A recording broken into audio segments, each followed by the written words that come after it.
This month at the International Board on Books for Young People Congress in Spain, David Almond will receive the prestigious Hans Christian Andersen Award. Books for Keeps went to Newcastle to meet David, who is only the third British writer to be given the award, following Eleanor Fargen and Aidan Chambers, to ask him about his writing and his inspirations. When I was a kid, looking back, we just had so much freedom. So during the summer holidays, we'd get together, a couple of us, and I'd say to my mum, we're off, Mum, see you tonight. She'd say, okay, son, see you tonight. And off we'd go into, across the fields, into the landscapes at the top of the town, and we'd just walk and roam and really have a nice time. It didn't feel anything very strange. But now, you tell children that you did that and say, what? You were allowed to do this. And then when we were a bit older, when I was a kind of mid-teenager really, we'd go off for weekends to sea houses, to the coast, and we used to go and sleep in bush shelters on the beaches, and somehow our parents trusted us. Said, yes, that's fine, off you go. And we'd hitchhike, we'd come back, we'd hitchhike home again. And it was just incredible looking back that we could do that. And now when I'm writing, a lot of my writing, I think one of the reasons I write for kids is something to do with the excitement of that, the thrill of being in a wonderful landscape with your friends.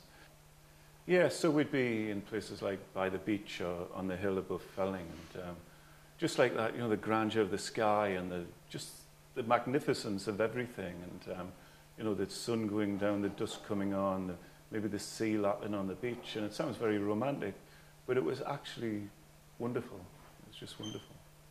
Years before I wrote Skellig and Kate and those novels, I was really deeply influenced by Marquez, by Calvino, by Borges, and these writers seemed to be writing about a real world that was very real, but there was also kind of infiltrated by something else as well. There was a kind of magic there, but at the best times it was a very ordinary kind of magic.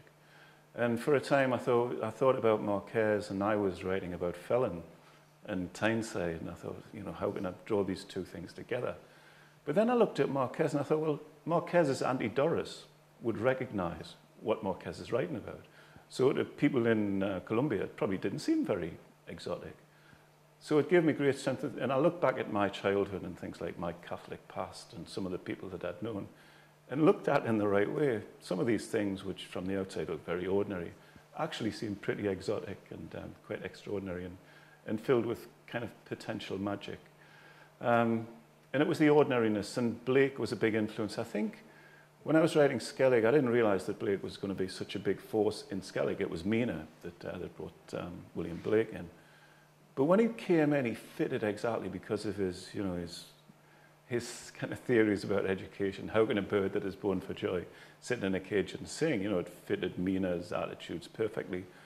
And also, Blake's a writer who appears to be very simple and wacky and strange. And people have spent 200 years trying to dismiss Blake and just get rid of him. We don't need William Blake in our tradition. But actually, he just keeps sitting there, and Blake continues to have a huge influence on lots of writers. And, that apparent simplicity of Blake in the songs have a kind of depth and strangeness about them, which I find very potent. My American editor phoned me up and said, David, would love you to do an extra little piece for the 10th anniversary. And I thought, oh, no. And she said, we just want a little bit. And I thought, And it was weird because it sounds mad, but as she was talking to me, I was standing at the kitchen door, and a white feather fell past the door. I thought, oh, maybe I should do something. So I said, yeah, I'll do something. I said, well, I'll write a bit of Mina's notebook. And she said, that's great. So I thought I'd write 1,000 words. So I sat down and wrote a little bit of Mina's notebook. And as soon as I began to write it, it was like Mina was in my head and saying, well, why is it taking so long? Come on, it's my turn now. And so I did the bit for the American edition. Then I went back to the beginning and began to write her notebooks to try them to see how it would feel. And I was telling my English publishers about this, and we both just looked at each other and said, there's something in this. And Mina's voice, Mina's story just began to just come through me. And actually a very nice book to write because it really felt like it was Mina. It was Mina speaking through me. exploring all kinds of stuff about language and stories, and not telling the Skellig story. I was determined it wasn't a Skellig story. It was a prequel to Skellig, something very different from Skellig. So yeah, I couldn't have tried to do a sequel. I find it amazing looking back over the last few years to find out that I've been a playwright, that I've written a libretto, that I've written picture books and stories and novels. And that's what I want to keep doing. I want to keep on spreading out and taking on new challenges and being braver, being more inventive.